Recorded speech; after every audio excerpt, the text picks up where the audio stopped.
morning, good afternoon, or good evening, depending upon when you're watching this video. My name is Sherry Perry. I'm the owner of Total Merchant Concepts, and we are going to be talking about a subject today that a lot of us need to be concerned about with, especially during this COVID-19 concern, because fraud usually tends to rise when there's a challenge or a crisis in our country. So today I have a very special guest speaker, and he doesn't know it, but I know it is his birthday today. So happy birthday, John.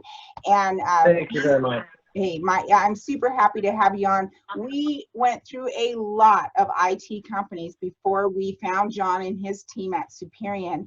And I can just tell you, if you don't mind me doing a little shameless plug for you, we rest easy at night knowing that our entire network of computers is safe and that we've got really, really great responsive people to take care of our IT needs. So if you don't have that area covered in your business, this guy is an absolute gem. So if you don't want to have to go through replacing 5 or 6 IT companies like we did, give John a call. But today, what I've asked him to do is just give us 2 or 3 tips that can help us keep our businesses safe in a time of crisis. So John, what do you have for us? Well, Sherry, thank you so much for that very kind introduction. I really, really appreciate it. And I definitely do appreciate our ongoing relationship. So as I was reflecting on what's going on out in the world today, and particularly in the IT and cybersecurity space, during these crazy times, it definitely warrants the attention of every business owner when it comes to cybersecurity. So I'm just going to talk about a couple things that are very, very out there on display right now, pretty rampant, I should say. So first of all, there is a lot of phony emails and websites popping up out there.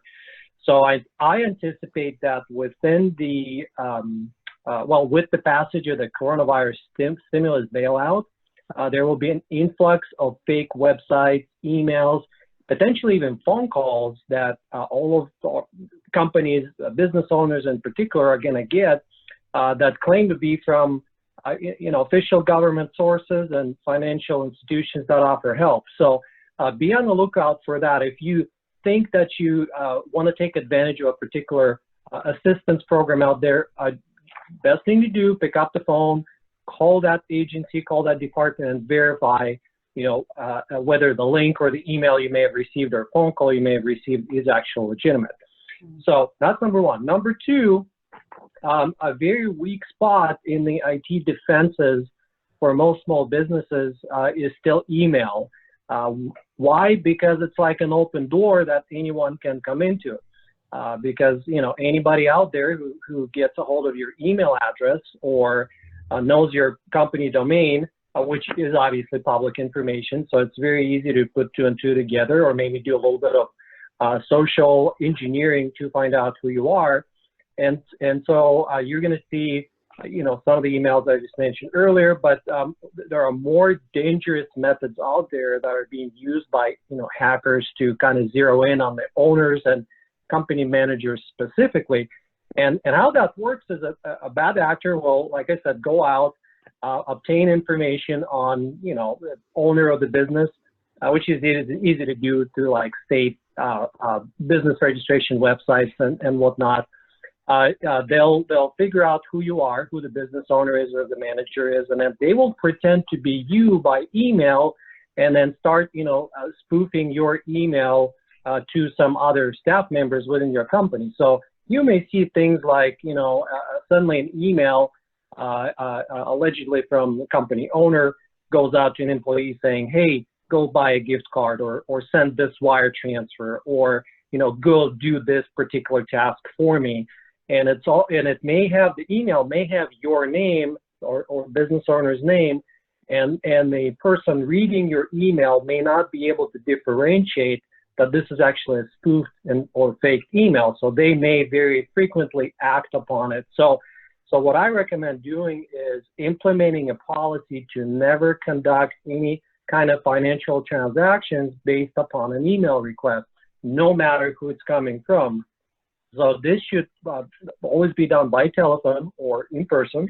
So folks like your bookkeepers or primary key employees in the company, have them phone in if they think they've gotten an email request for you. pick up the phone and confirm instead. Last one, but not least, is more and more of us are working remotely, particularly in this time of crisis. So there's a greater potential for company information to become compromised when it leaves your local area network.